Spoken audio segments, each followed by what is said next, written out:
Welcome viewer, this video tutorial describes, fix Windows 11, 10 mouse loading icon won't go away. First method is right-click taskbar, click Task Manager.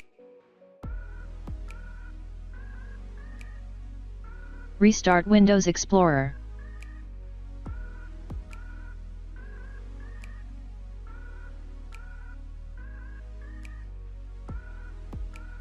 Second method is type Control Panel in Windows search bar, click Control Panel.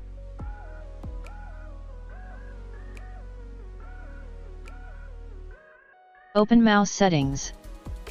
Click Pointers tab, select Normal Select, click Browser.